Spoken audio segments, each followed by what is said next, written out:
Good morning. We'll just give folks a moment to clear the waiting room.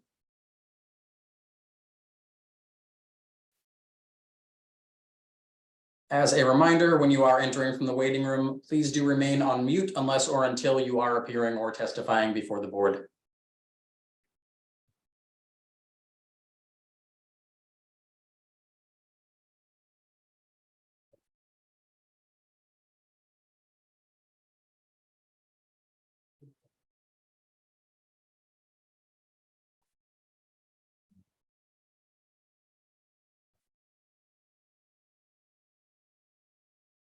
Just another moment to make sure that everyone is in from the waiting room and connected to audio.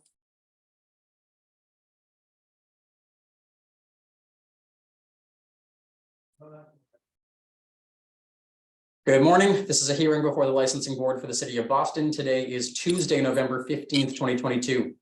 Today's hearing is being held pursuant to temporary amendments to the open meeting law. That is what allows us to meet virtually. Today's hearing is being recorded and will be posted to the City of Boston website. Before I review procedural matters, I will introduce Chairwoman Kathleen Joyce. Thanks, Danny. Good morning. My name is Kathleen Joyce. I'm Chair of the Boston Licensing Board, and today I am joined by Commissioner Liam Curran and Commissioner Kiana Saxon. Thank you. Please ensure that your audio and visuals are working properly if you will be testifying. I will call each item in the order that it appears on this morning's agenda. I will then ask who is present on behalf of the licensee, who is present on behalf of the Boston Police Department, and whether there are any other individuals with firsthand knowledge of the alleged incident who wish to testify. I will then swear in all parties. After that, the police report will be read into the record. The licensee or their representative will have the opportunity to make a brief statement, followed by questions by the chair and commissioners. Again, all testimony will be limited only to those individuals with firsthand personal knowledge of the alleged incident. Begin with the first item on this morning's agenda, calling of the Boston Leco Corp. Doing business as Legacy Boston, located at 71 to 79 Warrenton Street. Date of the incident, May 15th, 2022. Patron overserved in violation of Mass General Laws, Chapter 138, Section 64, and consuming drugs on premise, patron unconscious in violation of Mass General Laws, Chapter 138, Section 64. Who is present on behalf of the licensee?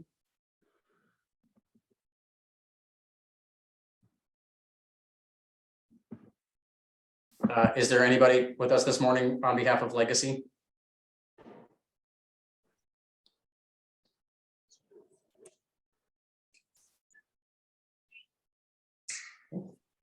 We will take a second call. Calling item number 2, Union Street. Excuse me? This is Charles Del Pidio from Legacy. Oh, okay, thank you. Can you please turn your camera on so we can swear you in? Let's see, will I hit the guy up here, I guess? That it? No? No, we're not seeing you yet. I'll ask who's present on behalf of the Boston Police while you try to put yourself on camera. Who is present on behalf of the Boston Police Department? Gotcha. Come over here. They're trying to get. Sergeant Zachary Crossan.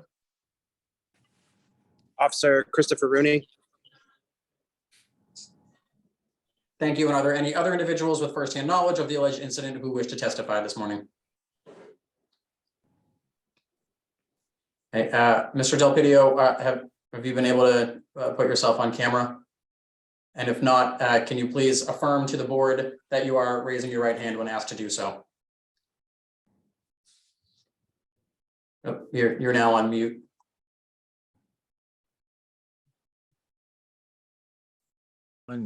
Yeah, How's that?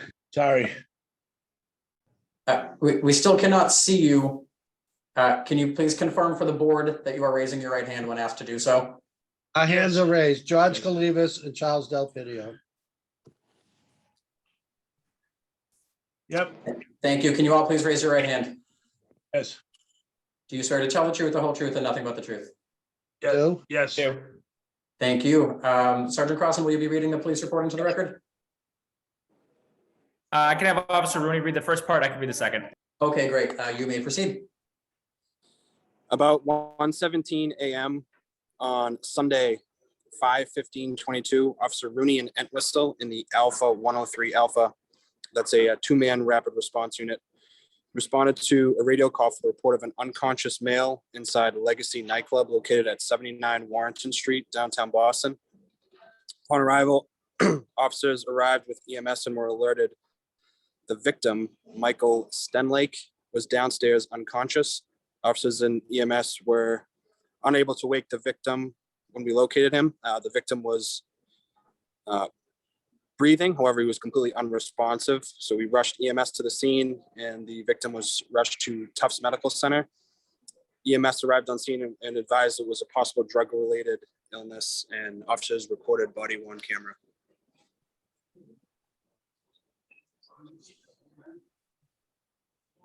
That's all I Thank you, have. officer. Yep, thank you, officer. And Sergeant Crossan, if you would read the supplemental into the record.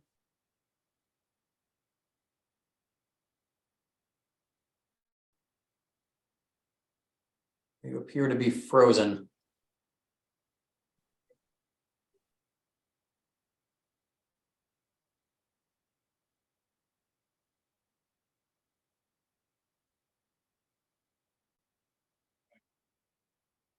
Okay. Officer Rooney, do you have the supplemental report as well? I can try to contact him and possibly locate it. I didn't have it originally. Just give me 1 second. Thank you.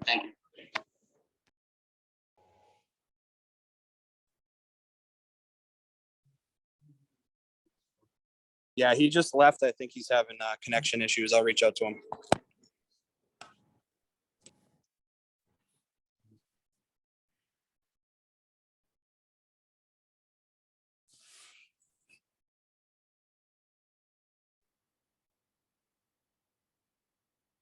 Thank you.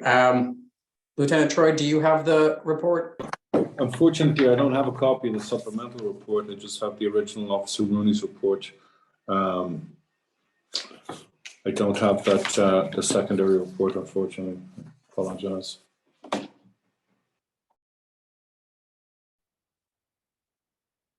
No worries. One moment. The report appears to just be the service of the license premise inspection notice. Chairman Joyce, would you like to continue waiting or move to? Oh, I see Sergeant Crossan has rejoined us. I was going to say I could read it in, but I don't know if that's appropriate. But if he could join and just read it. Sorry, it booted me off for some reason. Oh, here we go.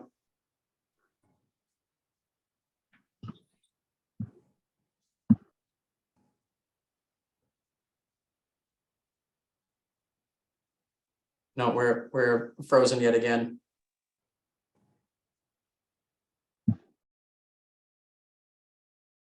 Okay, I'm going to read it into the record. I don't know if that's. I don't believe we can do that. I think they could just waive the reading. They must have received. Okay. Yes, it is just the service of the license premise inspection notice. And it states that they were cooperative. That is correct. All right, so we will move to the licensee, Mr. Del Pidio, Mr. Calavas. Would you like to address the alleged incident? Yes, on this particular night, this is our alternative night on Sunday nights. And we have 2 managers, 5 door staff. And we got a call on the radio that someone was having trouble. So we went over to the person. We realized that he was having problems. One of his friends said he was on some kind of substance. We called 911 and 911 came and that's about all I know about the case. All right, thank you for that. Chairman Joyce, do you have any questions for the licensee or for the officers? Yes, sorry about that. I do have the supplemental report if everyone would like to hear it. No, I'm back on. Sorry, my internet keeps kicking me off. That's the problem with these Zoom hearings. Okay, it's only if you don't mind just reading into the record so we have it clear. Chris, you want to do that? Sure, I have it here. About 8:45 p.m. on Wednesday, June 1st, 2022, Sergeant Crossan, the Alpha 921, and Sergeant Downey, the Alpha 910, conducted a Code 35 licensed premise inspection at Legacy Nightclub at 79 Warrenton Street, Boston. Sergeant Crossan issued license premise inspection notice number 023553 to Linda Knapp for having a patron become incapacitated / unconscious on premise from drugs or being overserved after an incident that occurred on May 15th, 2022. Ms. Knapp was cooperative with police and accepted the notice. And that concludes that report. Great, thank you, officer. So Chairwoman Joyce, if you have any questions for either the licensee or the officer. Yes, the original report states that the victim was breathing, however, he was unresponsive, and it was possibly drug related. What was that information from? Was that from interviewing his friend? That was from his friend. Okay. Oh, George. Okay. Did he give you any more information? No, that's just that he probably had taken something, and that's why he was in the condition he was. So we didn't fool around with this at all. We immediately called 911. Was he served alcohol at your premise that night? I assume he had, yes. Okay. Do you have any more information about that? How many drinks he had, or what time he entered, how long he was there? I have no idea, Chairman. Okay. Chairman Joyce, just on behalf of the police department, when we did arrive, the victim was already out in the lobby. The security staff had already cleared the lobby, cleared a route for EMS. So in regards to what happened after the incapacitation, I will say that the club did make every effort to make it easier for first responders. Okay, thank you.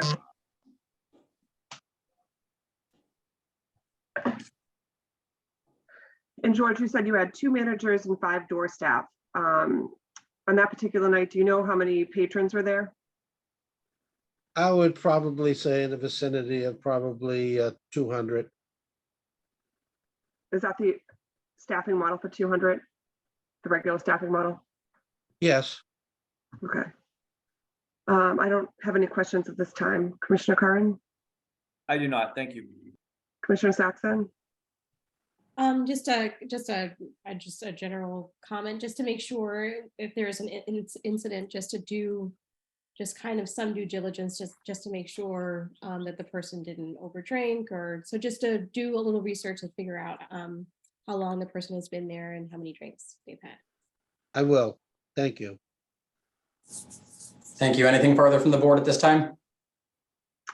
Thanks. Board will take this matter under advisement. Thank you. Now calling item number 2, Union Street Hospitality, Inc., doing business as the White Bull located at 1 Union Street. Date of the incident, June 10th, 2022. Assault and battery, employee on patron in violation of Mass General Laws, Chapter 138, Section 64, and Chapter 265, Section 13A, and no manager on duty in violation of Mass General Laws, Chapter 138, Section 64. Who is present on behalf of the licensee? Good morning, Attorney Green, Madam Chair, members of the board. Dennis Quilty, attorney representing the licensee. With me is Jeff Baird, who is the owner and manager of record. Good morning.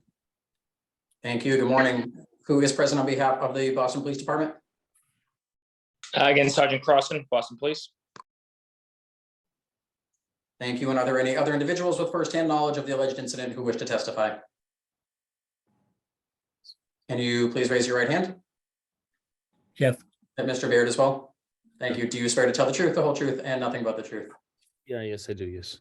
I do, yes. Thank you. Sergeant Crossan, you could please proceed with the police report. All right, good morning again, Sergeant Zachary Crossan, Boston Police. About 1:14 a.m. on Friday, June 10th, 2022, Officer Elvin responded to a radio call for an assault and battery in progress at the White Bull Tavern at 1 Union Street, downtown Boston. The District A1 Patrol Supervisor, Sergeant Crossan, myself, was notified to respond to conduct a Code 35, which is a licensed premise inspection. Violation 061078 was issued. Upon arrival, Officer Chan spoke with the bartender / 911 caller, who was identified as Zach Bulhalfa. I'm not sure if I'm saying that name correctly. Mr. Bulhalfa stated that earlier in the evening, his staff had forcefully removed a highly intoxicated and unruly patron who tried to leave the bar with a drink in his hand. The witness stated that they did remove him. However, the same individual returned shortly thereafter and sucker punched the doorman in the face. The description the witness provided was a white male wearing a checkered shirt. The doorman, referred to by the witness in the above testimony, was identified on scene while speaking with the officers as Albert Martin, 7/2/71, date of birth. Martin's recollection of the events closely matched those reported by Bohalfa. Martin added that when the unruly patron came back a second time and tried to re-enter the bar, Martin was punched in the face and did scrape his knee. No injury sustained, and he declined EMS. While assisting units spoke with the White Bull staff with no manager on duty, Officer Elvin and Officer Crespo located a 45-year-old white male laying on the ground outside of 1 Union Street in a pool of his own blood and several lacerations and contusions to the facial area and back of his head. The victim was conscious and alert, was able to speak with officers. However, did appear to be highly disoriented and unsteady on his feet and limping while walking. The victim was identified by his Connecticut driver's license as Christopher Hawkins, 49/76. Officers observed that Hawkins sustained extensive visible injury. Hawkins reported that he was repeatedly punched in the nose, facial area, and front and back of his head by the doorman of the White Bull Tavern in a violent and unprovoked assault. Third-party witness on scene, Joanne Taylor, reported that the suspect, Martin, was out of control and his attack on Hawkins was unprovoked. Taylor stated that he works with Hawkins and saw Martin kick him out and attack Hawkins. Attention from A1 detectives, Officer Elvin's body-worn camera recorded extensive footage of the victim's injuries, i.e. contusions on the forehead, left cheek, and both sides of the back of his head and face, broken or dislocated nose, small lacerations throughout, and unknown of any internal injury. The victim was transported by EMTs Costa and Feeney to Mass General Hospital for further evaluation. And then there's a supplemental. Yep, we have that as well. Do you want me to read that now or do you want me to wait? Yep, if you could, please. Okay. Supplemental about June 10th, 2022 at 1:27 hours. Sergeant Crossan, myself, responded to the White Bull Tavern to conduct a Code 35 license premise inspection. Sergeant Crossan spoke to the bartender, Stephanie Metcalf, who stated there was no manager on the scene. Ms. Metcalf stated she would fill the role as manager for the purpose of the Code 35. Ms. Metcalf stated that the manager had left the establishment just before the assault took place. As a result of the assault, Sergeant Crossan issued a violation for employee assault on patron, patron assault on employee, and no manager on scene. Ms. Metcalf stated that she contacted the bar owner, Mr. Jeffrey Baird, and informed him of the incident. Sergeant Crossan requested to see the video camera footage from inside the bar, but was unable to view the footage on scene. Mr. Barr was informed to secure footage for detectives. Ms. Metcalf signed for the violation, number 061078, and A1 detectives to follow up for other proceedings as necessary. And that concludes the supplemental. Thank you very much. Attorney Quilty, would you like to address the alleged incident? Yes, if I may, thank you very much. Is it Sergeant Crossan? Yes, Counselor. Thank you. Sarge, the inspection notice indicates that the staff of the establishment made the call to the police, Mr. I can't pronounce it either, Bohalfa. Is that correct? I'm under the impression, yes. Pardon me? Yes, I'm under the impression that the staff member did call 911, yes. Wasn't his name on isn't he stated as having called the police on the inspection notice? Yes, sir. Okay. And in addition, it suggests that the management cooperated with the police. Yes. In fact. Well, yes, the staff on scene did cooperate, yes. Yep. And subsequently, did not Mr. Baird produce the video for you on June 15th? I believe I saw, I don't have it, I haven't seen the video since, and I'm not sure if it was sent to detectives for subsequent follow-up investigation, but I do recall seeing it. Yeah, again, 5-6 months ago. Okay. And as to the incident itself, the striking of anyone, you did not make any observations about that having come to the scene after it happened, correct? Rephrase your question, Counselor. Did you see anybody hit anybody? No, it was pretty clear. I indicated that I responded after the incident had already occurred. Okay. Right. All right. Yep. So what you were told was what you heard from people on the scene, including the staff and including other people. And we have people outside. Yes? Correct. Okay. Yes. Okay. And have you now So you have not seen the video recently. I think you just suggested it was months ago. Yeah, it was within a day or two of the incident, whatever that date that you just referenced was. All right. And I know we provided it yesterday when it was provided to me. I provided it to the board. And my information and belief is that it shows the staff member being basically sucker punched by an individual in the video. Are you aware that that happened? If you want to play the video for the board, I think that'd be wonderful. The video has been provided to the board. It's, It has. board All right. has So it. I have not seen the video in the last 5 months. It was not provided to us. Obviously, Counselor just represented that he just gave it to the board yesterday, which means we weren't provided it. Well, well, wait, you were provided it on June 15th by Mr. Baird. He handed it to you. If it did, it went to the detectives, and I personally don't have it. It might have gone to the detectives, but I personally don't have the video. All right. Well, Mr. Baird is here and he'll testify that he did provide the video to the Boston Police Department on June 15th. I thought it was you, Sergeant. It may not have been you, Mr. Baird. Yeah, it's possible that it just went to the detectives because Yeah. we're not investigators. Detectives are the investigators, and they do the Understood. subsequent follow-up investigation for. I understand. Right. Thank you. And Yep. just with regard to the manager not being present, Mr. Baird is the manager of record. It's our understanding that the staff member suggested that Mr. Baird was not there, not that there was no manager. Is that, what's your? No, testimony? I asked Ms. Metcalf, I just found a staff member. I said, who's in charge? And they said, well, the manager just left. I said, so is there any manager here at all? I said, no. I said, well, someone needs to sign for the violation. So I said, is there someone we can call to be a manager, or who's in charge? And I was responded back with a no. At the end of the world, they cooperate with me and sign for the record, but that was just an issue that when I asked to speak with the manager, they said there's no manager here. Okay, all right. And then she did cooperate, sign the notice and Oh, yeah. otherwise cooperate with you. Yes, yep. Thank you, sir. I have no further questions. The board may, and at some point would like to ask Mr. Baird a few questions too. Would you like to ask Mr. Baird questions or do you? are you Yes, I asking- would. May I? Thank you. Absolutely. Mr. Baird, you've been sworn. Just state your name for the record and your position at the licensee premises. Jeffrey Baird, and I am the owner and manager on record. Okay. And on the day in question, had you been at the establishment throughout the day? Yes, yes, And at some point, did you leave? I did, yes. And when you left, did you leave somebody in charge? Yes, when I leave, usually the bartender working is in charge. And did you indicate that to the bartender working, that they were then in charge because you had gone? Yes, yes. Okay. So there was, in your belief, there was a manager on duty when the Boston police arrived that night. Yes, It just wasn't you. correct. And did you subsequently A, see the film, the video of this incident, and B, did you subsequently turn it over to the Boston Police Department? I did when I believe Sergeant Cross had brought down the violation. I had emailed it to him.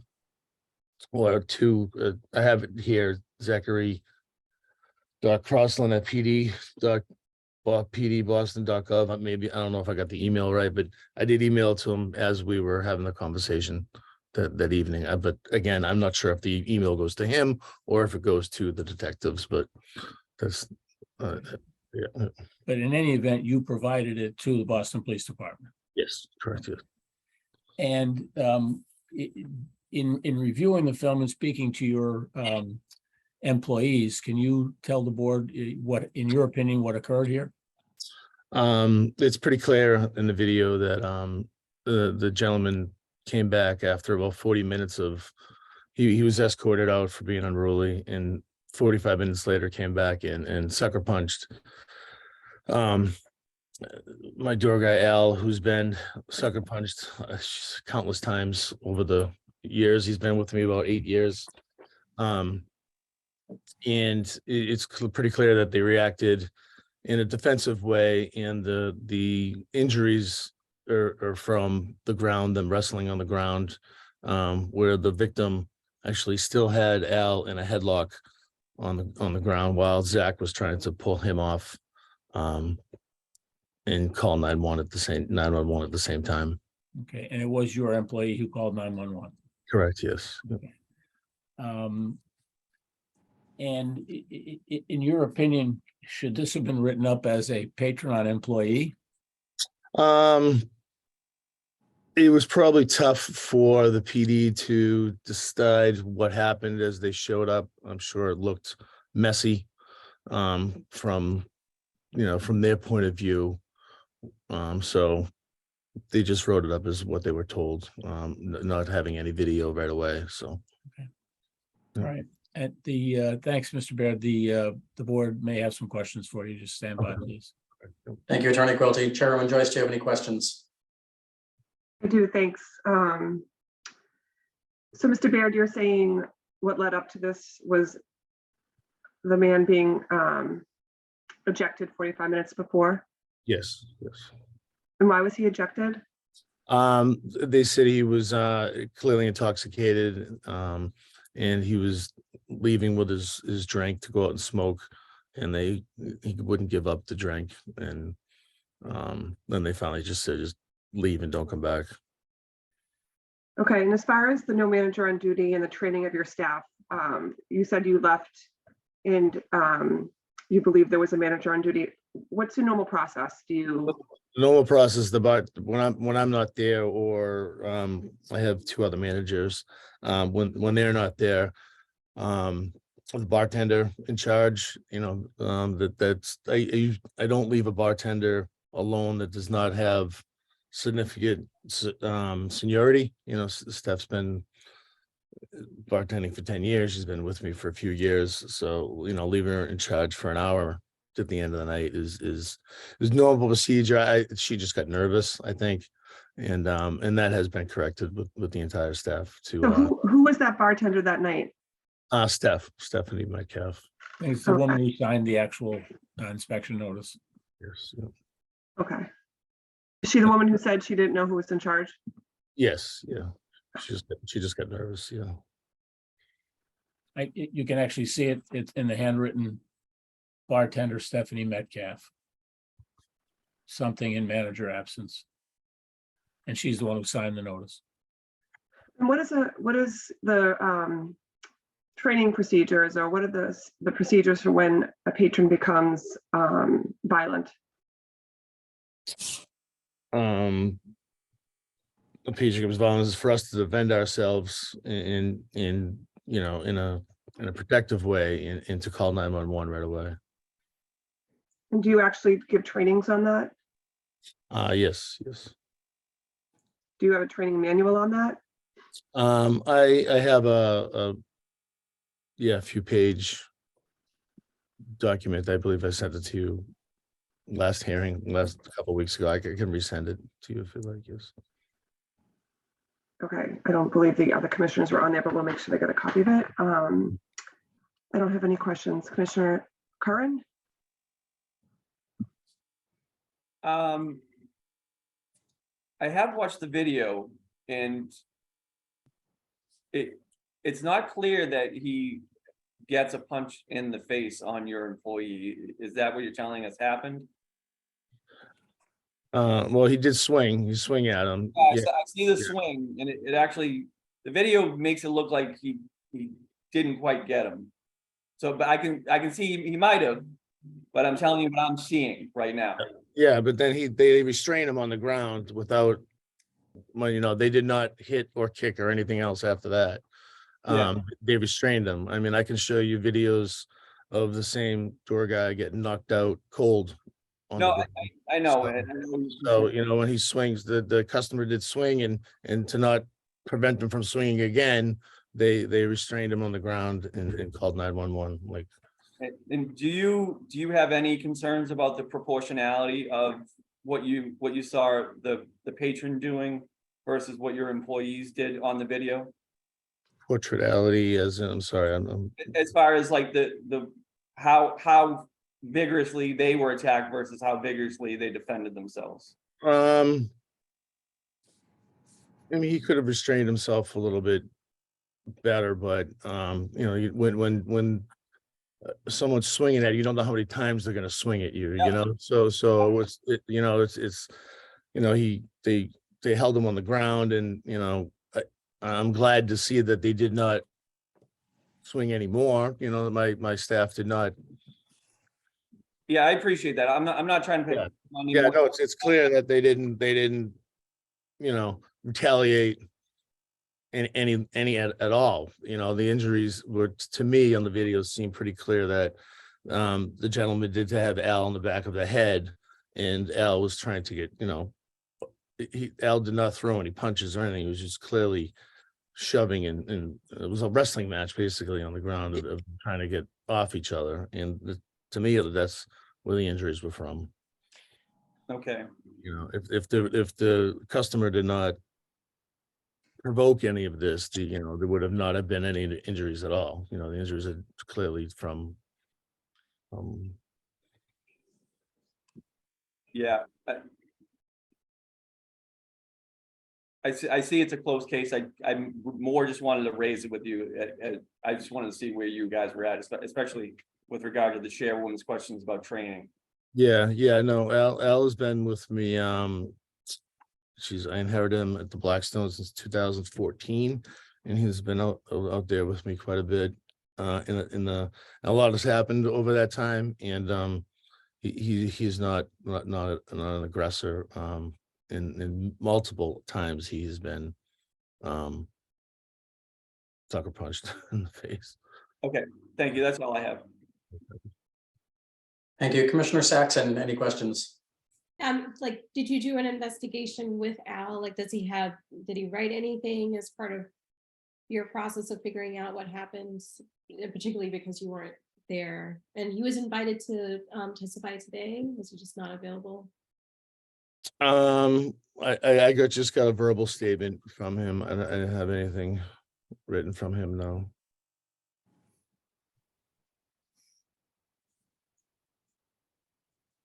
Anything further from the board? Thank you. The board will take this matter under advisement. Thank you. Thank you. Calling item number 3, Boston Ballroom Corporation doing business as Royale, located at 279 Tremont Street. Date of the incident, June 4th, 2022. Sick assist overserved patron transported to hospital in violation of Mass General Laws, Chapter 138, Section 64. And the next 2 are similar violations. This one is violation notice 26285. Who is present on behalf of the licensee?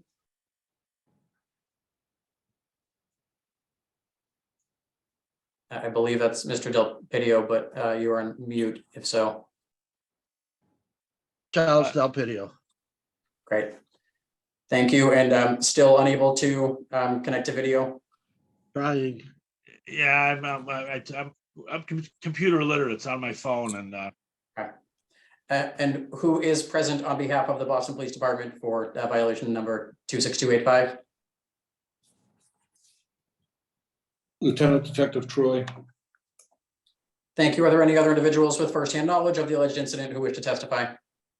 Can you please raise your right hand? Yep. Do you swear to tell the truth, the whole truth, and nothing but the truth? I do. Thank you. Lieutenant Troy, if you could please read the police report into the record.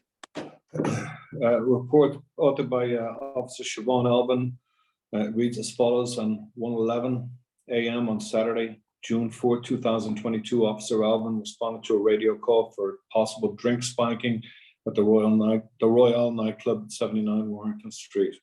The A1 District Patrol Supervisor Sergeant Downey also responded. On arrival, officers spoke with several members of Royale Security who reported they had located an intoxicated individual. The victim passed out sleeping on one of the couches inside the club. Royale Security stated that they were unable to locate an ID on the victim's person and believed she was at the club alone. Royale staff on scene, Mike Rodriguez and Joseph McLaurin and Mariah Johnson. Officer Alvin attempted to locate an ID on the victim to no avail. The victim did have a cell phone on her person, which officers used to contact her father and identify the victim. Officers observed the victim had dilated pupils and was incoherent when speaking with officers. Boston EMS responded and transported the victim from the scene to Tufts Medical Center for further evaluation. And that concludes that incident report. Thank you. Mr. Del Pidio, would you like to address the alleged incident? Judge. Actually, it's George, next to Chuck here. Thank you. Can you just please just identify yourself one more time for the record? George Kalivas. Thank you. I was on scene when I got the radio call, and like everything the detective said was correct. We couldn't find her ID or anything, but we did. I find that we did find her phone. We don't know what happened to her ID. You know, nobody gets into the club without an ID, and I made sure that they're 21. Her date of birth was we found out later was 12/7/96. Her stuff was some of her stuff was found at the club when the cleaning crew came in that night, and we were able to get that back to her. First thing we did was call 911, obviously, and we were concerned that she might have taken something. We had no idea, and like you said, when the officers arrived, her pupils were dilated, and we had EMS take her to Tufts Medical Center. Thank you. And anything further from the licensee? No. Okay, thank you. I'll move to questions. Chairwoman Joyce, do you have any questions? I do. Lieutenant Troy, do you know if there was a toxicology report done on the victim at the hospital? I looked through the detective's notes on it, and I didn't see any notation that there was toxicology, any notation that toxicology was performed. Okay, thank you. Can someone from the licensee tell us, or do you know how long she was in the licensed premise, or how many drinks she may have had that night? We don't know exactly how long she was in, but we couldn't really tell what time she arrived. And as far as knowing what she had to drink, since it was, some of her things are missing from her purse, we don't have a, like a credit card statement or bill or anything like that. But this happened suddenly because I have security. I mean, we've got about 18 people doing security, between outside and inside, and we were constantly, roaming the club, making sure everybody's safe. So this is something that, happened very suddenly. She didn't just, wander around and then decide to go to sleep for a couple hours. This had to happen within like 5 minutes of her, sitting down on the couch. Okay, do you have any video footage to confirm that she was on the couch for 5 minutes and not much longer? No, well, no, our cameras are mainly around the bars. Okay. Did you say you know what time she arrived, or you don't? Oh, no, we wouldn't, I Okay. wouldn't have it. Sorry. But as soon as something like that happens, my main concern is the victim's well-being. So that's why we called 911 so quickly. No, I understand, but I'm wondering, do you have cameras that you could have done some research to see what time she entered your club and compare that to what time she passed out on the couch? No, geez, I'm sorry.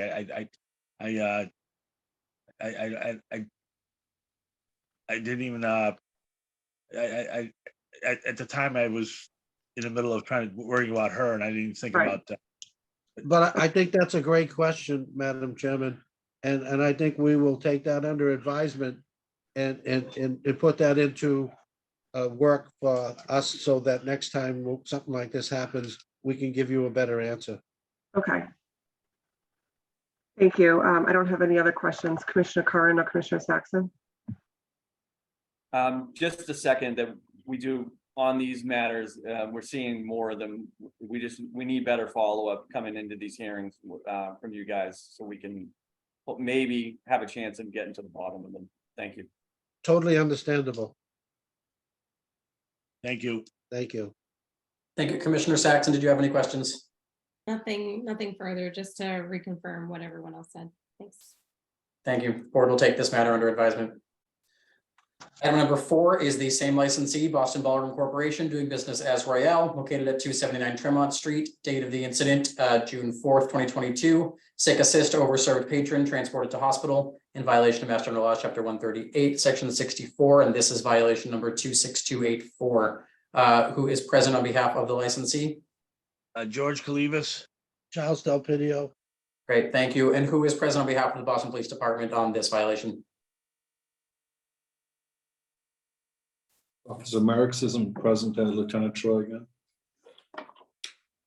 Thank you, Lieutenant Troy. Are there any other individuals with firsthand knowledge of the alleged incident who wish to testify? You have all been sworn in. Lieutenant Troy, if you could please proceed with the police report. Reading from a police report authored by Officer Kurt Merrick's reads as follows. On June 4, 2022, Officer Merrick's was conducting COVID-19 in the theater district and observed a female getting sick at the bus stop at 279 Tremont Street. Officer Merrick's observed that the female was very drunk, unable to stand on her own. Officer was able to talk to her friend, Ms. Shah, who stated that they were coming home from the nightclub and were trying to get an Uber to take them home, but no Uber would take them. At this time, Officer Merrick observed that the female needed medical attention.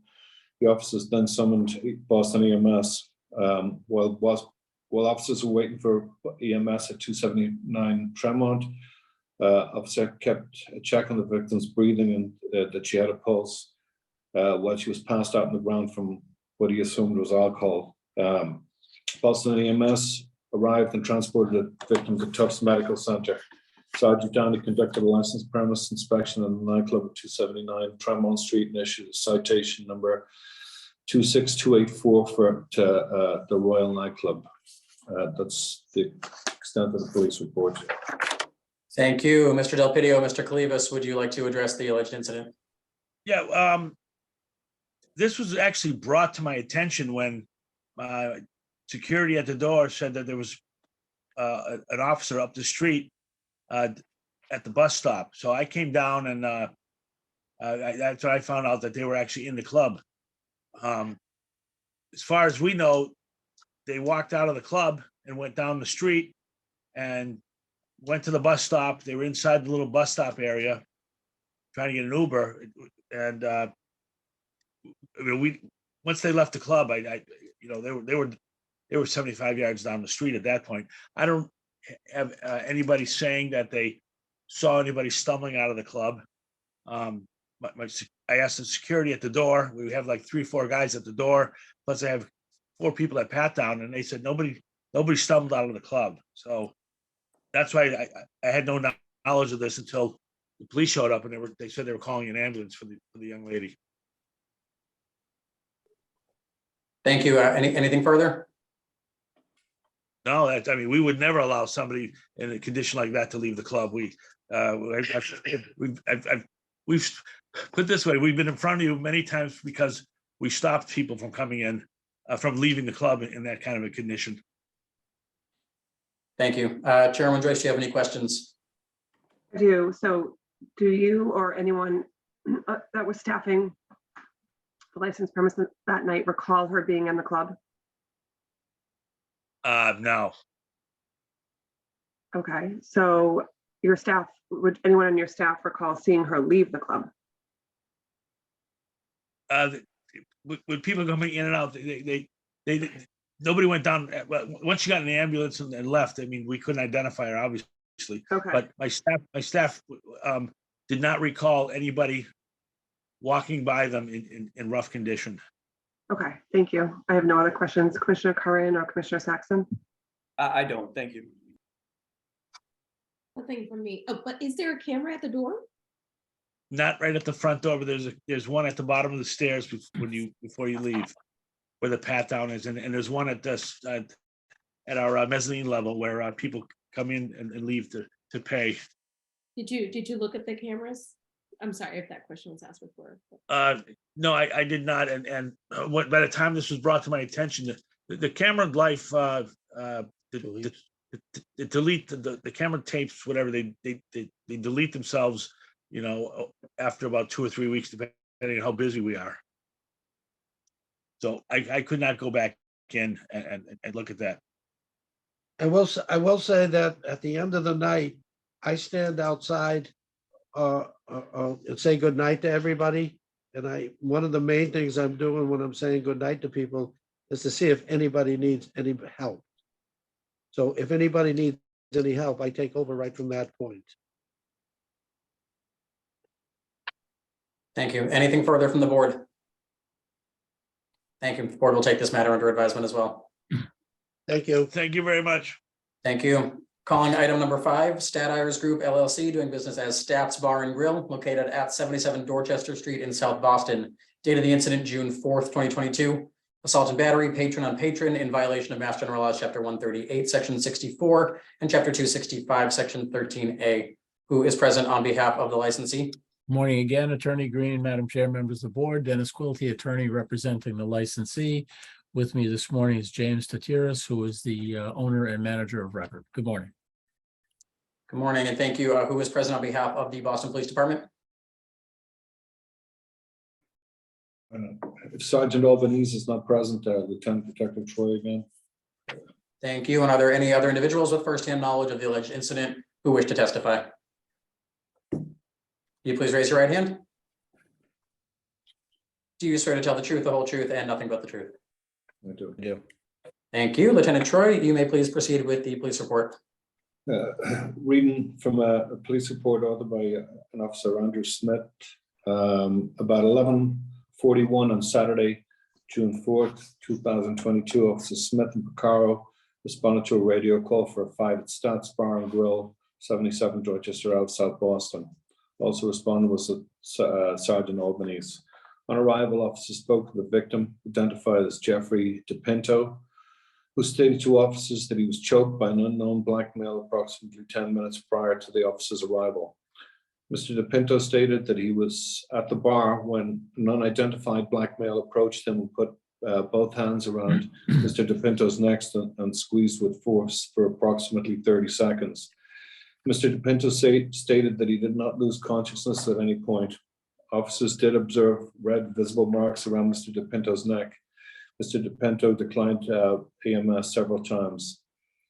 Mr. DePinto described the black male as approximately 6'4", 30 years old, heavy build, wearing a black t-shirt and orange shorts with the word Nike lettering on the side. Sergeant Albanese, Swallow Sea, conducted a code 35 license premise inspection.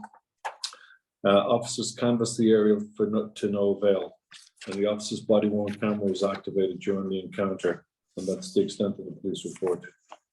Thank you very much. Attorney Quilty, would you like to address the alleged incident? Thank you, Mr. Green. Lieutenant Detective Troy, you have no personal knowledge of this incident, is that correct? No, just what's in the police report. And in that regard, the inspection notice indicates that the management cooperated with the police, is that correct? Yes, sir. And that it was the manager indeed who called the police, that made the 911 call. I believe so. I can't quite see that. Okay. Mr. Green, you have the records, I presume, that indicate that the manager called the police, the notice. It does state on the notice by whom establishment parentheses manager. Right, okay, thank you very much. We responded, called the police, have no knowledge of what led to this incident. The person complained that somebody choked them. We immediately called the police, stood by and cooperated with the police as it was indicated. They looked around and could find nobody that fit that description. Mr. Statiris, did you investigate this matter?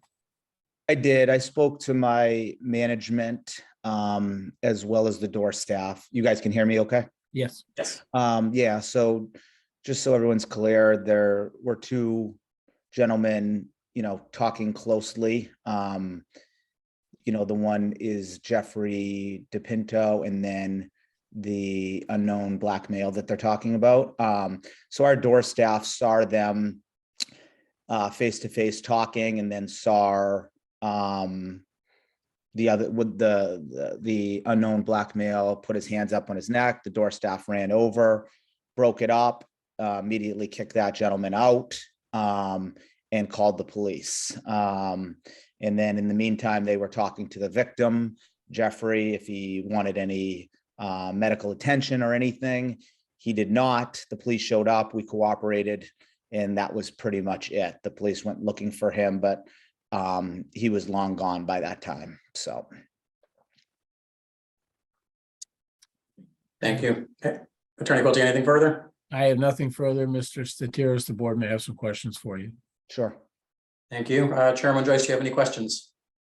I don't have any questions. Thank you. Thank you. Commissioner Kern? I do not. Thank you. Commissioner Saxon, any questions? None for me, thank you. Thank you. The board will take this matter under advisement. Thank you.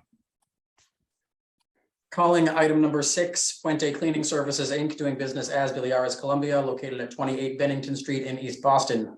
Date of the incident, September 25th, 2022. Assault and battery, owner employee on a police officer in violation of Mass General Laws, Chapter 138, Section 64, and Chapter 265, Section 13D. Failure to disperse patrons in a safe and orderly way in violation of Mass General Laws, Chapter 138, Section 64.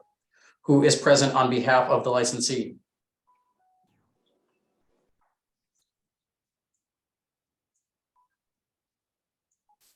Is anybody present on behalf of Biliaris Columbia?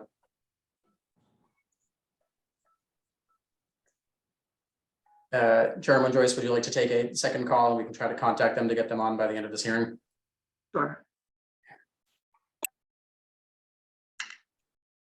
Take a second call. And item number 7 is the same licensee, so I imagine they are not present as well, but I will ask again, is anyone present on behalf of Biliaris Columbia? We will attempt to contact the licensee and take a second call. Calling item 8, Aya Pizza LLC, doing business as Redline Pizza, located at 580 to 582 Dorchester Ave in South Boston. Dated the incident September 3rd, 2022. Patrons on premise at 12:08 a.m. with an 11:30 p.m. posted closing in violation of Mass General Laws, Chapter 140, Section 9. Who is present on behalf of the licensee?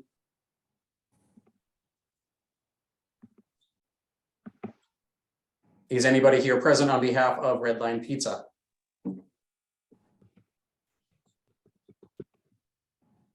We will contact the licensee, see if we can get them on ASAP and take a second call as well. Calling item number 9, Quality Mart Inc., located at 21 Massachusetts Avenue. Date of the incident, October 7th, 2022. Service of alcohol to persons under 21 with a fake ID in violation of Mass General Laws, Chapter 138, Section 34 to 34A, 41, and 64 to 64A.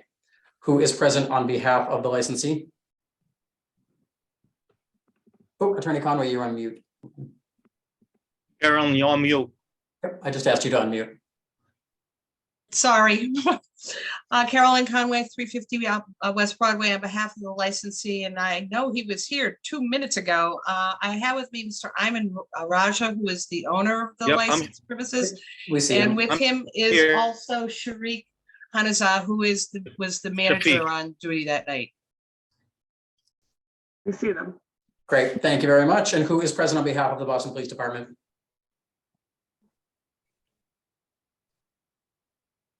Detective Eddie Hernandez and Sergeant Gallagher. Great, I see Detective Hernandez and Sergeant Gallagher. Thank you. And are there any other individuals with firsthand knowledge of the alleged incident who wish to testify this morning? Can you all please raise your right hand? Do you swear to tell the truth, the whole truth, and nothing but the truth? You do. We do. I do. Thank you very much. Who will be reading the police report into the record? I can't. Detective Hernandez is, sounds like he's on mute, having some problems with it, but I can read it. Great, thank you. You may, oh, Detective Hernandez has unmuted himself. Very good. Okay, great. You may proceed.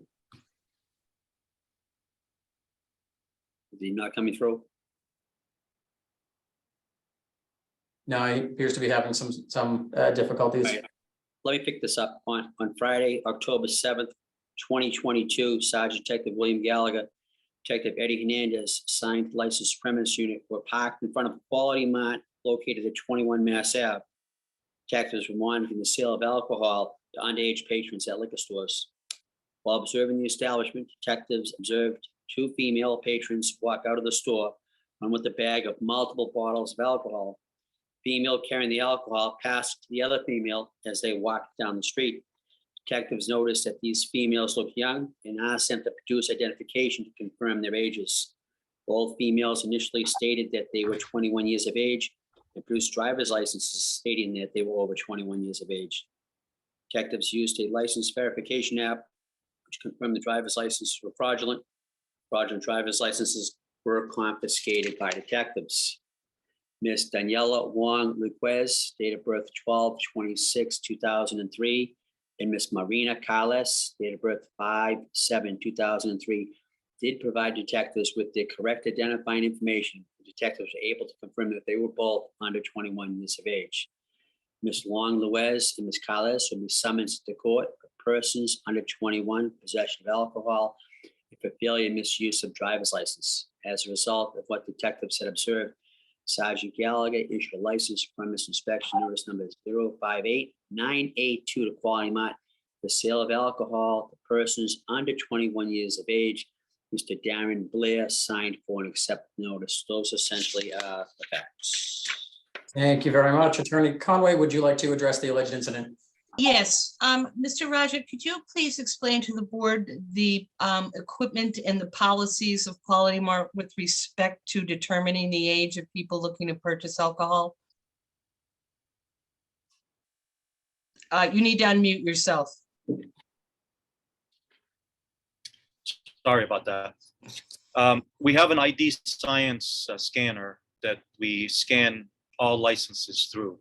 And according to, if it gives us a green check mark, we're good to go. And if it gives us a red big X, it's doesn't.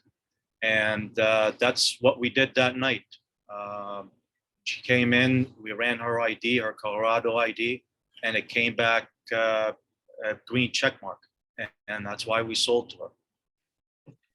If I may, for the record, I forwarded to the board a copy of the ID scan that we did on this license that we were able to get from our scanner, and you have it, and it shows that the ID passed our ID scanner. Now, if I could have Mr. Hazana please get into the camera so that he can tell the board what happened that night. Sure.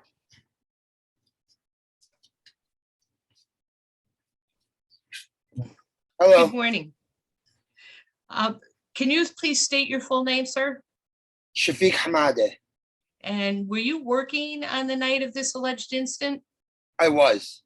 And can you tell us what your position was? I'm general manager of the store. I'm actually there to prevent something like this from happening. Okay, On and how those long days. have you been employed by Quality Mart? Almost 20 years. Okay, now can you tell the board what happened that night and how you were informed that there was a sale to an underage person? Me and another girl were on the register. This girl Costanza. The girl came up. She gave us the ID. We ran it through the AIDD scanner.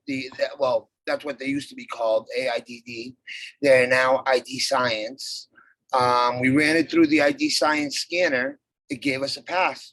Her friend's ID we did not take because she was not the person making the purchase.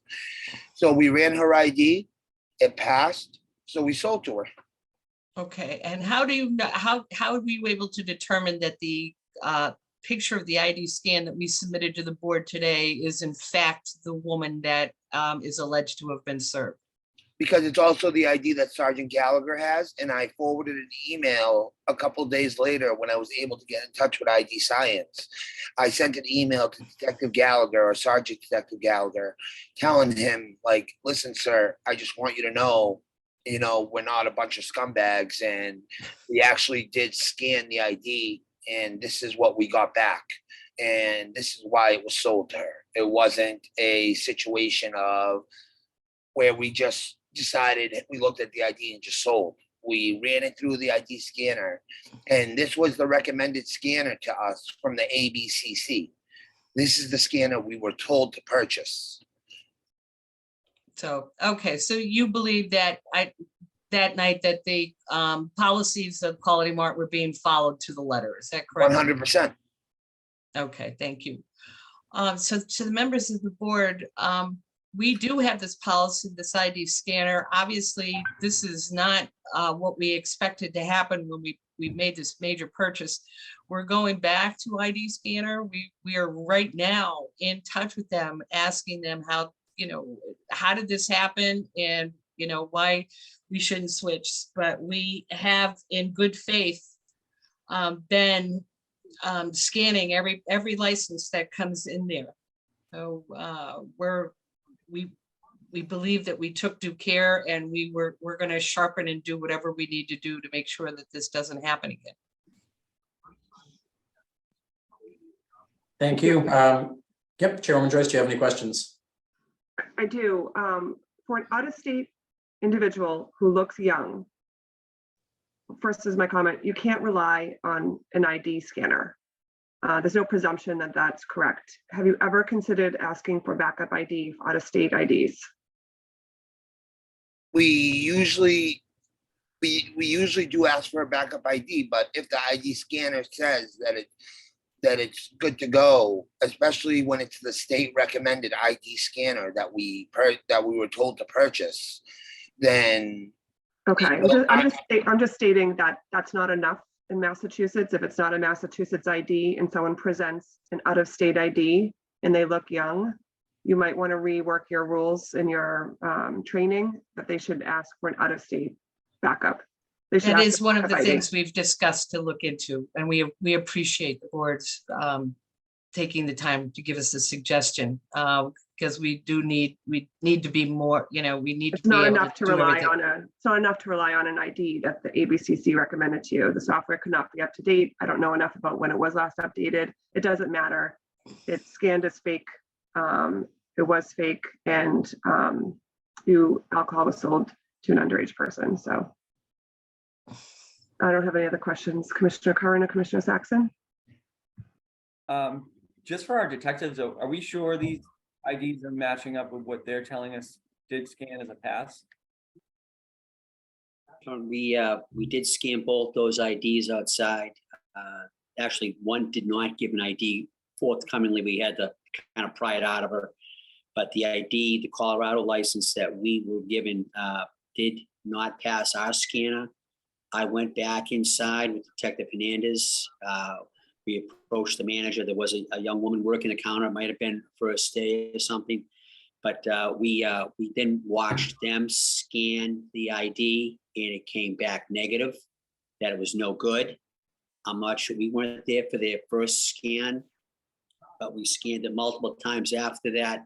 And each time we scanned it on their scanner, it came back as not a valid ID. I talked to the manager that night and I said, listen, if there's a problem with the scanner, you're going to need to provide some type of documentation that the scanner is not functioning properly. And I would call the company you got this from and tell them there's a problem, because if they're going to rely on this wholeheartedly and it's not doing a good job, I mean, they're surrounded by students. They're going to get beat all the time. Sergeant Detective, the ID that you scanned, that you were presented with, did it have the actual, the name of the person who gave it to you on it? Yes, a lot of these individuals, correct, they use their actual name. I believe both these kids were actually international students. Sorry? Attorney Conway, the scan that you've given doesn't have a matching name with these two individuals. We did ask the girl for her school ID as well to match up the name. You've given us proof of a scan that came back passed, but it doesn't match a name that's on the police report. Well, this is what we went back and we looked at everything. We had scanner ID to give us exactly what was scanned. So we believe the ID had the actual person's name on it, just with bad information on it, but it had the name. So you would have to find a scan that had a fake ID with this person's name on it. We'll go back and check the records. We will ask our ID people to do it because they're the people that we're dealing with right now to find out what is basically, if there is a problem, what it is, and maybe just change them as a vendor. Okay, but do you understand what's happening? Like, most of these young people with the fake IDs, they have their real name on it and they just switch up the other information. So it would be unusual to have a different name. But this name on the scan that you sent us does not match the two individuals that were approached by the officers, by the detectives. Is. We'll check it. Okay. That's all I have then. What is the name on the idea? What the name on the ID was Simonova Martinova. Yep.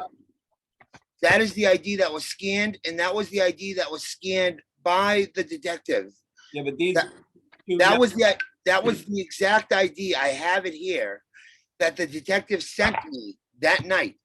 I have it right here, sent by the detective, brought it back in. I had my employee take a picture of it. Here it is. This is the ID itself. Simonova Martinova. This is the ID Detective Gallagher brought back in. And this is the name that is on the scan I provided. Okay. This is the ID the detective brought me. The picture is from that evening, taken by my employee from the ID detective brought back in to rescan. This is it right here, and the name matches. So I don't see where the name does not match, sir. All right. Detective Gallagher, sorry. I don't have the IDs with me. I know Detective Hernandez is online. Yeah. If he has the ID, if he could hold it up to the screen, maybe we can see it better. Did they say Carles and/or Luquez? I'm I checking don't- right now. Let me see if I have a copy of it. Thank you. And if you don't have it right now, Detective Hernandez, if you could provide to the board what you have. I think he might be talking about the other girl whose ID we did not scan. Yep. She did not provide an ID either, but the ID that was brought back by Detective Gallagher is right here. Okay. Simonova Martinova. And this is the ID. I gave the name to the ID science people, and they went back and pulled it out. And it also shows it failing after when Detective Gallagher brought it back in to rescan. Okay. That same ID passed the initial scan and then failed when Sergeant Detective Gallagher brought it back in. So the police report has to be wrong because this is the name right here. And this is a picture of the actual ID from that evening. Okay, thank you for that. Yes, sir. Thank you. Commissioner Saxon, do you have any questions? I mean, all I would say is just like, before you just kind of throw away the machine and get another one, just kind of check yourself for human error and in process and in handling the machine itself. We will. Yes, ma'am. Thank you. Anything further from the board? Board will take this matter under advisement as well. Thank you. Thank you. Thank you. Thank you. Thank you. Calling item number 10, MW&W Inc., doing business as China Pearl Restaurant located at 5 to 9A Tyler Street. Date of the incident, October 21st, 2022. Persons under 21 in possession of alcohol in violation of Mass General Laws, Chapter 138, Section 64, and expired ISD in violation of Mass General Laws, Chapter 138, Section 64, and Board's Rule 1.02B. Who is present on behalf of the licensee? Good morning, Madam Chair, members of the board. Kristen Scanlon for the licensee. Signed on with us this morning is Brian Moy, who is the licensed premises owner as well. Thank you. And who is present on behalf of the Boston Police Department? Sergeant Detective William Gallagher. Detective Hernandez is needed. Thank you. And are there any other individuals with firsthand knowledge of the alleged incident who wish to testify this morning? Can you all please raise your right hand? Do you swear to tell the truth, the whole truth, and nothing but the truth? I do. Thank you. Sergeant Gallagher, if you could please proceed with the police report. Yes, good morning. On 10/21/2022 at 11:55 p.m., Sergeant Detective William Gallagher, Detective Eddie Hernandez, assigned to licensed premise unit, were driving through Chinatown, monitoring the bars and restaurants when they observed a line of young-looking people waiting to enter China Pearl at 9 Tyler Street. Detectives parked their car, proceeded to the front door on foot. Detective identified themselves as Boston Police with a doorman and inquired as to the capacity. The doorman replied 359, and that a private event was taking place. Detectives informed the doorman they were to conduct a licensed premise inspection. As they entered the lobby at 9 Tyler Street, they observed all the lights leading up to the 3rd floor to be off. On the 3rd floor, detectives could hear amplified music coming from the main room, which was later discovered to be a disc jockey. Detectives asked to speak to the manager. Mr. Ty Miller made himself known. Detectives informed Mr. Miller that it was a safety hazard to have all the stairway lights out and to turn them on immediately. Inside the main room, the detectives observed many elderly individuals that appeared to be under 21 years of age. The first 3 females detectives encountered as they stepped into the main room were observed with mixed alcohol drinks and looked to be under 21. Detectives asked for identification, and the 3 females readily admitted to being under 21. The 3 were identified as Paulo Melo, date of birth 12/28/2001 of Brazil; Alexandra Luzzi, 2/27/2002 of Brazil; and Miss Martina Agostini, date of birth 10/3/2002, also of Brazil. When asked by detectives how they purchased alcohol, they produced fraudulent Colombian driver's licenses and ID cards. These licenses and IDs were confiscated by detectives and will be presented at court. The 3 underage females will be summoned into court for the fraudulent licenses and IDs, as well as persons under 21 possession of alcohol. On inspection of the premises licenses, detectives observed that China Pearl's current entertainment license did not cover disc jockey entertainment. In addition, the inspectional service certificate had expired back on May 31st of 2022. All these issues were brought to the attention of Mr. Miller. Readily appeared to detectives that the premise was conducting a rave event with the no lights, 3rd floor venue, unlicensed DJ entertainment, and underage consumption of alcohol. Fearing for the safety of all, detectives informed Mr. Miller this event was over and to cease alcohol sales and end the DJ. Additional units from A1 arrived on scene and cleared the 3rd floor of all patrons without any problems. As a result, detectives had observed Sergeant Gallagher issued license premise inspection notice number 058973 to China Pearl for persons under 21 possession of alcohol, unauthorized DJ entertainment, expired ISD. Mr. Ty Miller signed for and accepted the notice. Those are the facts of that evening. Thank you. Attorney Scanlon, would you like to address the alleged incident? Yes, please, and no questions for the sergeant at this time, thanks. In addressing the expired ISD certificate first, that had been renewed and was quickly rectified with proper permits now, and almost immediately in place following this evening, October 21st. I know this was presented to Chairwoman in front of the Motel Board last week, but for the record, this was a private event. It was a booking for an album release party by invite only. It started with a dinner party with music afterwards, and inaccurate a bit to describe it or categorize it as a rave. I would like to ask Mr. Moy a few questions, if I may. Mr. Moy, if you could just identify yourself for the record and state your role at the restaurant. My name is Brian Moy, and I am owner of the restaurant, China Pearl. And as far as ID checks are concerned, are they conducted at the door normally? For events like this, yes. Upon entry, IDs are checked. And who are they checked by?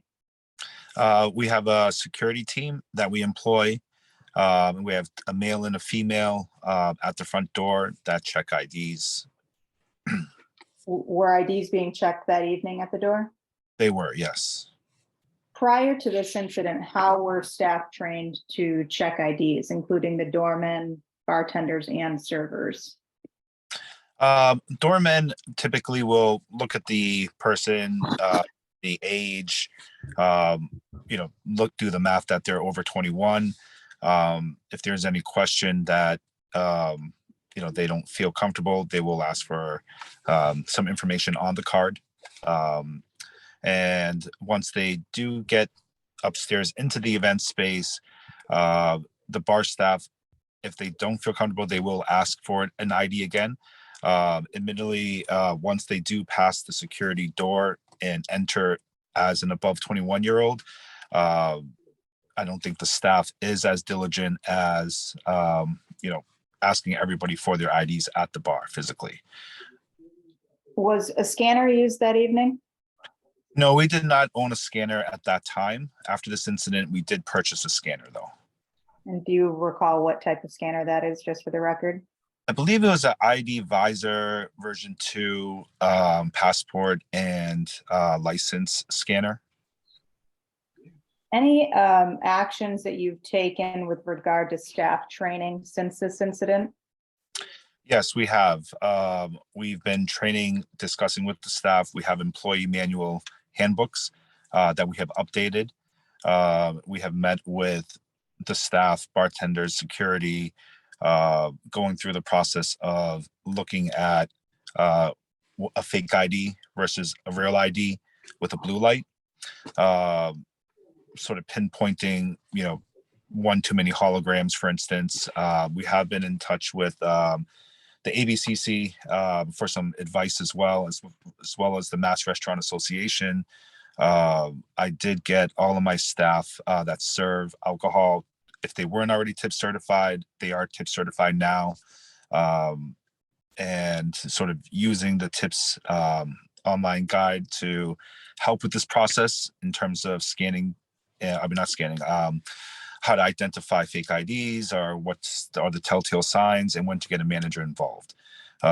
We've been doing verbal training for roughly about a week. And then the secondary week, we're more quizzing, asking questions to the staff and having them recite information to us.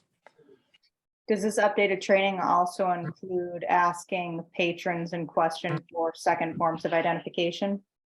We do, and what qualifies as a second form of identification, as well as asking their address, date of birth, etc. That's information on the cards. Since this incident, have you had to decline any individuals? We've had two separate instances where we have declined service. One was a 60th birthday party that was held on the same floor as this particular event. There was an individual that produced an ID at the bar. It was a 55-person event. Bartender did not feel comfortable with the form of identification. It was an out-of-state New York license. We did refuse service, and we didn't have bracelets in place at that point. It was, like I said, a 60th birthday, so we put marker X on her hand to identify that she was not able to be served alcohol. The second incident was on the first floor of Shoujo Restaurant. It was 3 individuals. One seemed young to us with a Philadelphia license. We did go through the proper proper steps. She was able to recite all the information on the ID card, however, was not able to produce a second form of ID. And we just did not feel comfortable. And we turned down that one group of 3. Thanks, Brian. Madam Chair, members of the board, if I may, just in summary, in addition to Brian's testimony, I know the board has been presented with this before, but obviously increased sophistication of fake IDs that utilize essentially all the information of a patron but for a birth year and what appears to be proper watermarks on IDs has again become increasingly sophisticated and something that all licensed premises have been battling against for some time. These are a few unfortunate incidents and IDs and patrons that did get by the staff on this evening. Since that time, the licensee has taken several steps to hopefully ensure that this doesn't happen again. This is a licensee that's been here and licensed 4 decades with no history of persons under 21 in possession violations on their record. As you heard, they did update their training policies, manuals, and procedures, when to get managers involved, ask for backup, now instituting training at every pre-meal meeting and quizzing staff to hammer it home consistently with staff what's unacceptable or versus acceptable for forms of identification. They have also purchased, as you heard, an ID scanner to utilize for both events and in the restaurant.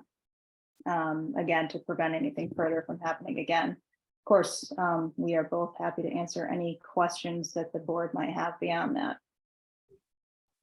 Thank you very much. Chairman Joyce, do you have any questions? Just a question for Detective Hernandez or Sergeant Gallagher. The police report says that when you entered, there were many looking individuals that appeared underage. The 3 people that you ID'd, were those just were those the only 3 people that you decided to ID that night, or I'm just wondering, because the statement saying that there's many young looking individuals, and then there's testimony that, you know, this was a unfortunate incident, but I'm trying to get a picture of the room. Did it appear that there were many others as well? Starts downstairs. We kind of got tipped about this place, that there was something going on this evening. And as we waited outside to go in, I noticed cars out front with appeared to be like parents waiting in cars for people to come out, which kind of tipped us off that this might be even younger than we anticipated. But those 3 people were the first 3 people we stopped, and you know, we're not into piling on. 3's enough. A lot of the crowd looked very young. There was a lot of international kids as well, and we just stopped at 3, Madam Chair. Okay, thank you. Yeah, I provided a video, and there was many, you can see from the video, there was over 100 people in there, and many of them looked very, very young. And you can see that in the video that you do have already. Thank you. I have no other questions. Thank you. Commissioner Curran, any questions? I don't know. Thank you. Commissioner Saxon, any questions? None for me, thank you. Thank you. The board will take this matter under advisement. And calling item 11, same licensee, MW&W Inc., doing business as China Pearl Restaurant, located at 5 to 9A Tyler Street. Date of this incident, October 22nd, 2022. Over capacity, 59 on mechanical count, 47 capacity, in violation of Mass General Laws, Chapter 138, Section 64, and Board's Rule 1.03J and 1.06A and F. And persons under 21 in possession of alcohol in violation of Mass General Laws, Chapter 138, Section 64. Section 34. Who is present on behalf of the licensee? Kristen Scanlon again for the record, and Brian Moy, owner of the premises. Thank you. And who is present on behalf of the Boston Police Department? I am. Detective Hernandez, thank you. And are there any other individuals with firsthand knowledge of the alleged incident who wish to testify this morning? Sergeant William Gallagher, if need be. Thank you. You have all been sworn in. Detective Hernandez, you may please proceed with the report. Good morning. I'll be reading from a police report, which I wrote on Saturday, October 22nd, 2022, signed Detective William Gallagher. Detective Eddie Hernandez, assigned to the BPD licensed premise unit, conducted a licensed premise inspection of Sojo located at 9 Tyler Street in Boston. Detectives also wanted to speak to Steph regarding a rave type party occurring at the address the prior night. While inside the establishment, detectives observed a table of 3 patrons with alcoholic beverages in front of them.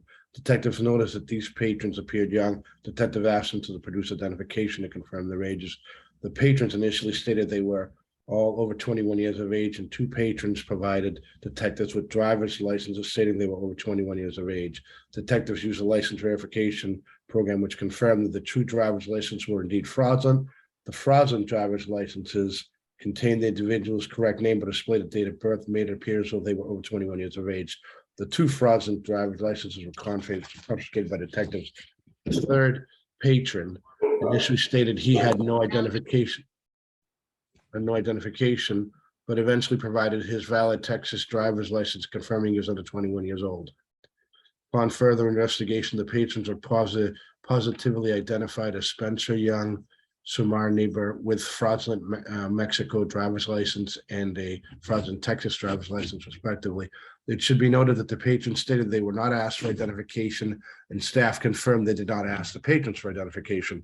All three patrons will be summoned to court for purchase of 21 possession of alcohol. Mr. Young and Mr. Niebuhr will also be summoned for possession of fraudulent identification. Also, while inside the establishment, detectives proceeded to review the licenses and permits of the establishment. Detectives learned the capacity of the premises set to 47 patrons. Detective Hernandez performed the mechanical count of the establishment, discovered the actual number of patrons located inside the premise was 59. Detectives brought this to the attention of the person in charge, Mr. Jin Tran. As a result of what detectives observed, Sergeant Detective Gallagher issued license premise inspection notice 059209. Persons under 21 in possession of alcohol on premise. And for premise over capacity, Mr. Tran signed for notice. Thank you. Attorney Scanlon, would you like to address the alleged incident? Yes, please. Detective Hernandez, the patrons produced fraudulent driver's licenses to you and Detective Gallagher, correct? Yes, ma'am. And the identification that they initially produced to you contained their correct name, correct? Yes. Did it also include an accurate, or what you deem to be an accurate picture of the individuals as well? Yes. And the patrons in the first instance initially lied to you and Sergeant Detective Gallagher as well about their ages, correct? What was that? I'm sorry, I didn't get that. The patrons, when you were interviewing them, initially lied to you about their ages, correct? And their identification? Yes. So is it possible then that they lied to you about not being asked for identification by staff as well? No, ma'am. Staff readily admitted that they didn't ask for ID. Okay. That's in the report. I saw that. I'm just asking if it's possible that the patrons lied to you as well, because staff confirmed that they did ask for ID. So just trying to get to the bottom of it. Yeah, that's what they told me, ma'am. Okay. No further questions at this time. Appreciate that, Detective Fernandez. Madam Chair, members of the board, in the first, as an initial matter regarding the capacity count, they did have 12 staff on duty that evening. It was the licensed premises belief that the staff didn't count towards overall capacity. They are very well aware of that at this point now. It was exactly 12 staff on that evening, and they're currently working with an architect who will subsequently work with the building department to increase their capacity as well. As far as the count against them for persons under 21 in possession of alcohol, we did interview staff, and if the board deems warranted, we can provide signed affidavits by them as well, including the manager that was on duty, Jim Tran, who was identified in the report as the person in charge. Although the staff member who allegedly confirmed they did not ask for patrons isn't identified in the report. Both Jim and the server stated that they did indeed ask for identification from these staff members. They did also inform them that only 2 of the 3 were served at the table. This is obviously, again, similar to the violation that you heard a moment ago for the related licensed premises upstairs, something that was unfortunate and definitely an oversight. And since that time, that particular staff member who had only been on duty with them for about 2 or 3 months was issued a verbal warning, and all staff have undergone updating training, including an updated training manual, tip certification requirements. The licensed premises is also, again, purchased, for the record, an ID scanner for use at both events upstairs at China Pearl and downstairs at the restaurant with Shoujo. With any questions that relate to whether or not IDs are accurate, they're told and instructed to involve a manager. And if there's any question whatsoever for that patron not to be served, we would resubmit for the record all the mitigation steps that this same licensee has taken that you heard just a moment ago in the last violation for the record. But of course, happy to answer any questions that the board might have regarding this incident as well. Thank you. Chairwoman Joyce, do you have any questions? I don't, thanks. Thank you. Commissioner Curran, I do not. Thank you. Commissioner Saxon, any questions? None for me, thank you. Thank you. The board will take this matter under advisement as well. Thank you. And we will take a second call for those that were not present when they were initially called. Is anyone present on behalf of Bielares Columbia? Hello? Yes, hello. Could you please identify yourself for the board? I couldn't hear what you just said. Say it again, sorry. Yes, I was asking if anyone is present on behalf of Bielares Columbia, and could you please identify yourself for the board? Yes. How are you, Finley Pedañas? Okay, then we will read into the record item number 6.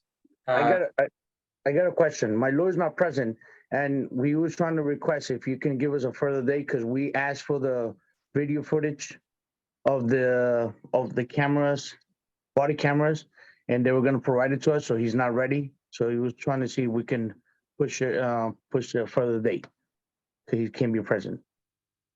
Sorry, to clarify for the record, you're asking for a deferral to a later date because your counsel is not present? Yes.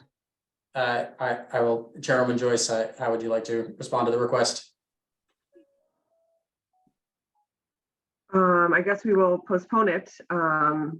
Could you have your attorney follow up with us today? He did. He actually just spoke to somebody there. Madam Chair, would you like the police reports read into the record while the officers are here, or? Nope. If it's okay with the officers, we'll just read the reports in next time. Thank you. Mr. Fronius, is that for items 6 and 7? You're requesting a deferral? Yes, sir.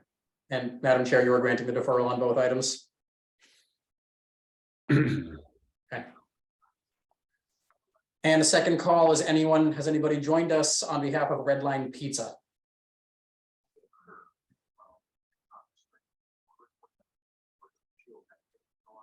One more time, is any, Sergeant Detective Gallagher, yes?